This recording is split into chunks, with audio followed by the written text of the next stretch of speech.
नमस्कार दोस्तों, बहुत बहुत स्वागत है आपका हमारे YouTube चैनल में। दोस्तों बिना समय गंवाए डायरेक्टली पॉइंट पे आते हैं। और दोस्तों इस वीडियो के माध्यम से जो आप देख पा रहे हैं स्टोरी स्क्रीन पर, हम सीखने वाले हैं बहुत सारे नए नए शब्द और रेडीमेड सेंटेंसेस। दोस्तों बिना माहौल के अंग्रेजी इंप्रूव करने का सबसे अच्छा तरीका है कि आप स्टोरीज़ को पढ़ें और स्टोरी पढ़ के जो भी सेंटेंस आप कलेक्ट करते हैं उनको कई बार दोहराएं, तो आप अपनी फ्लुएंसी को, अंग्रेजी को बिना माहौल के काफ़ी अच्छा कर पाएंगे। दोस्तों हम देखने वाले हैं ये सारे वर्ड जो स्टोरी में सेंटेंस में यूज़ होके आप देखेंगे। दोस्तों जैसे कि देखिए, कंसिस्ट ऑफ, विंग्स, हैंड्स, यर्ड, इन सब का यूज़ भी मिलेगा कि कैसे कहाँ पे यूज़ करना है। दोस्तों ये बहुत कॉमन वर्ड हैं, हमारे आसपास अंग्रेजी में बहुत ज़्यादा बोले जाते हैं। ठीक है, चलिए दोस्तों आप सीखेंगे रेडीमेड सेंटेंसेस भी। ये इतने इंपॉर्टेंट सेंटेंस है दोस्तों कि आम जीवन में ज़्यादा यूज़ होता है। यदि आप इनको बार बार बोलेंगे तो आपकी अंग्रेजी की फ्लुएंसी काफ़ी बेहतर होगी। दोस्तों डायरेक्टली शुरू करते हैं स्टोरी को। दोस्तों जैसे कि आप देख पा रहे हैं, ये एक 5th स्टैंडर्ड की स्टोरी है और जिसका नाम है द वाइज पिजन। पिजन तो आप जानते हैं दोस्तों, पिजन का मतलब होता है एक कबूतर। दोस्तों इस भाग को हम छोड़ने वाले हैं, हम डायरेक्टली आते हैं इस पॉइंट पे। ठीक है दोस्तों, जैसे यहाँ लिखा हुआ देयर लिव्ड है ना, देयर लिव्ड मतलब रहा करता था। ठीक है, तो देयर लिव्ड अ पिजन, एक कबूतर रहा करता था इन अ ट्री। तो आप यहाँ पिजन की जगह कुछ और भी लगा सकते हैं। देयर लिव्ड अ फ्रेंड, एक दोस्त रहा करता था। There lived a friend of mine, मेरा एक दोस्त रहा करता था। तो ऐसे भी आप चेंज कर सकते हैं और सेंटेंस में एक्सपेरिमेंट करके कई प्रकार के सेंटेंस बना सकते हैं। अगला सेंटेंस है दोस्तों, the pigeons family consisted of. अब देखिए कंसिस्टेड ऑफ वो जो वर्ड हमने दिखाया था, जो आपको पूरी लिस्ट मिलेगी आखिरी में ताकि आप उसको सीख सकें, इसकी लिस्ट हमने अलग से बनाई हुई है। तो इसका मतलब है the pigeons family consisted of his wife. Pigeon की फैमिली किस किस लोगों से मिलकर बनी थी? उसकी वाइफ थी एंड 2 ब्यूटीफुल चिल्ड्रन, और 2 सुंदर सुंदर बच्चे थे उनके। ठीक है, the wings of the children had not grown yet, मतलब हैड नॉट येट ग्रोन, जो विंग्स थे बच्चों के, जो पंख थे, had not yet grown, yet मतलब अभी तक, और ग्रोन मतलब बड़े, तो अभी तक बड़े नहीं हुए थे, मतलब बच्चों के पंख अभी तक बड़े नहीं हुए थे। हैंस, अतः, they were not able to fly, अतः वो लोग उड़ने योग्य नहीं थे, मतलब नहीं उड़ सकते थे। योग्य का मतलब एबल। आई होप दोस्तों यहाँ तक समझ में आ गया होगा। हैंस देखिए कितना अच्छा यूज़ हुआ है यहाँ पे। आगे है दोस्तों, every morning, every morning the pigeon and his wife used to. तो हर सुबह पिजन और उसकी वाइफ यूज्ड टू। तो यूज्ड टू का उपयोग हम दोस्तों वहाँ पे करते हैं जब कोई काम हम पास्ट में किया करते थे लेकिन अब नहीं करते। यूज टू का मतलब कोई काम किया करते थे, जैसे कि आप कह सकते हैं आई यूज टू गो, मैं जाया करता था। I used to go to a temple, मैं मंदिर जाया करता था। आई यूज टू वर्शिप, मैं पूजा किया करता था। आई यूज टू रन, मैं दौड़ा करता था। तो जो भी काम आप करते थे टू के बाद रख देंगे। ठीक है, सेंटेंस बन जाएगा। तो यहाँ पे लिखा हुआ है the pigeon and his wife use to set out. Set out का मतलब होता है दोस्तों निकलना, तो वो लोग निकला करते थे इन सर्च ऑफ फूड, खाने की तलाश में। ठीक है, इन सर्च ऑफ मतलब की तलाश में, इन search of water, in search of food, in search of job. तो आप जो चाहें लगा सकते हैं ऐसे, और आपकी प्रैक्टिस हो जाएगी। अब देखिए अगला सेंटेंस भी यूज टू का ही है। दे यूज टू रिटर्न, वो लौटा करते थे। After the fall of night, जब रात होती थी तो वो लोग निकला मीन्स घर लौटा करते थे। फॉल ऑफ नाइट मीन्स जब शाम होती थी तो वो घर को लौट आते थे। The children were happy to see, बच्चे देखकर बहुत खुश हो जाते थे। Their parents back home, parents को घर वापस आकर आता हुआ देखकर बच्चे बहुत खुश हो जाते थे। ठीक है, on the same mango tree, उसी मैंगो ट्री में, on the same mango tree there lived. देखिए दोस्तों देयर का यूज़ फिर से हुआ है। देयर लिव्ड अ मंकी, एक बंदर रहता था। नेम्ड कालू, नेम्ड मतलब नाम का। ठीक है, तो एक कालू नाम का एक बंदर रहता था। ही कंसीडर्ड, देखिए दोस्तों बहुत सुंदर सेंटेंस आने वाला है, इसका उपयोग बहुत ही खास जगहों पे लोग करते हैं। He considered himself to be very powerful, वो अपने आप को समझता था वेरी पावरफुल, है ना। He considered himself to be very powerful, वो अपने आप को बहुत होशियार समझता था, बहुत ताकतवर समझता था। आप कह सकते हैं he considers himself to be very smart, वो अपने आप को बहुत स्मार्ट समझता है। टू बी वेरी पावरफुल की जगह आप स्मार्ट लगा दीजिए, बाकी सब कुछ वही रहेगा।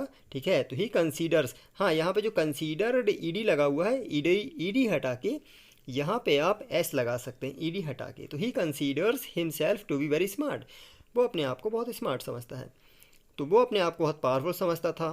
So often took a fight with the birds on पेटी इशूज़, तो इसीलिए वो फाइट किया करता था, लोगों से झगड़ा ले लिया करता था, झगड़ा किया करता था पक्षियों से ऑन पेटी इशूज़, पेटी मतलब छोटे मोटे, छोटे छोटे इशूज़ में, छोटे मोटे मामलों पे झगड़ा कर लिया करता था। पेटी इशूज़ ये बहुत अच्छा शब्द है दोस्तों। All the birds on the tree were afraid of the monkey. All the birds सारे सारे पक्षी ऑन द ट्री पेड़ पे were afraid of, were afraid of दोस्तों, अफ्रेड ऑफ का मतलब होता है डरना, तो सब उससे डरते थे, है ना। अफ्रेड ऑफ, आप बता सकते हैं आप किस चीज़ से डरते हैं। I am afraid of dogs, मुझे डॉग से डर लगता है। I am afraid of maths, मुझे मैथ्स से डर लगता है। तो जिस चीज़ से आपको डर लगता है आप ऑफ के बाद उस चीज़ को रख सकते हैं, ठीक है दोस्तों। तो अगला सेंटेंस है दोस्तों, they were in fact sick of him. वो तो बल्कि उससे सिक हो गए थे, बीमार हो गए थे, मतलब परेशान थे। They were, I was sick of him, मैं उनसे परेशान हो चुका था। तो इस प्रकार से आप बहुत सुंदर सा सेंटेंस लगा सकते हैं। They were in fact sick of him but none of them, लेकिन किसी भी की भी, उनमें से किसी की भी हिम्मत नहीं होती थी, को डेयर टू ऑब्जेक्ट। ऑब्जेक्ट का मतलब होता है दोस्तों विरोध करना, ठीक है। उनमें से किसी की भी हिम्मत नहीं होती थी कि वो उनका विरोध कर सकें। इस शब्द को आपने सुना होगा, कोर्ट में सुना होगा, आई ऑब्जेक्ट माई लॉर्ड, ठीक है। तो ऑब्जेक्ट मतलब विरोध करना। One day Kalu proudly said to the birds. एक दिन कालू ने बड़े ही गर्व से, घमंड से कहा पक्षियों से, I am the most powerful, मैं सबसे ज़्यादा ताकतवर हूँ, अमंगस्ट यू, तुम लोग के बीच में। तो अमंगस्ट मतलब के बीच में, तो तुम लोगों के बीच में मैं सबसे ज़्यादा ताकतवर हूँ। 10 इस प्रकार से, 10 का मतलब इस प्रकार से, तो इस प्रकार you have to pay me regards, तो इस प्रकार से तुम लोग को मुझे सम्मान देना होगा। रिगार्ड्स मीन्स सम्मान, ठीक है। पे रिगार्ड्स मीन्स सम्मान देना। एवरी टाइम यू पास माई वे, हर समय जब भी तुम लोग मेरे सामने से निकलोगे तो तुम्हें मुझे सम्मान देना होगा। आगे है दोस्तों, the pigeon who did not like the monkey's haughtiness. वो पिजन, वो कबूतर जो मंकी का हॉटीनेस पसंद नहीं करता था। हॉटीनेस तो आप समझ गए दोस्तों, समझ गए होंगे। हॉटीनेस का मतलब होता है घमंड, तो हॉटीनेस मीन्स घमंड, ठीक है। तो वो कबूतर बंदर का घमंड पसंद नहीं करता था। एंड सेड, उसने कहा, सेड कालू ब्रदर, कालू भाई, it is not wise to boast, इतनी डींगे हाँकना भी अच्छी बात नहीं है। इट इज़ नॉट वाइज, ये कोई बुद्धिमानी नहीं है। टू बूस्ट, फेंकना, डींगे मारने कोई अच्छी बात नहीं है। यू विल गेट रिस्पेक्ट, आपको रिस्पेक्ट मिलेगी। इफ़ यू बिहेव पोलाइटली, अगर आप विनम्रतापूर्वक, पोलाइटली मीन्स विनम्रतापूर्वक, अगर आप विनम्रतापूर्वक व्यवहार करोगे तो आपको रिस्पेक्ट मिलेगी, ठीक है। तो आगे है दोस्तों, the monkey became furious. Furious का मतलब होता है उग्र, तो वो कैसा हो गया, वो इस सजेशंस पे बंदर जो था काफ़ी उग्र हो गया। The became became furious at the suggestions made by the pigeon, जो सजेशंस बंदर ने दिया था, कबूतर ने दिया था, उस पर वो गुस्सा हो गया।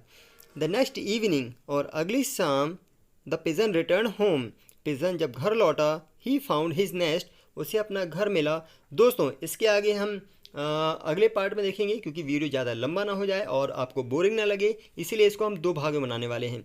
दोस्तों अब हम देखने वाले हैं कि जो भी हमें इस वीडियोस में वर्ड सीख देखे हुए हैं उनकी प्रैक्टिस और रेडीमेड सेंटेंसेस, ताकि आपकी वोकैबुलरी भी बढ़ती जाए। बिना वोकैबुलरी के दोस्तों आप अच्छी अंग्रेजी नहीं बोल सकते हैं, क्योंकि जब आपके पास शब्द ही नहीं होंगे तो आप सेंटेंस क्या बनाएंगे, ठीक है।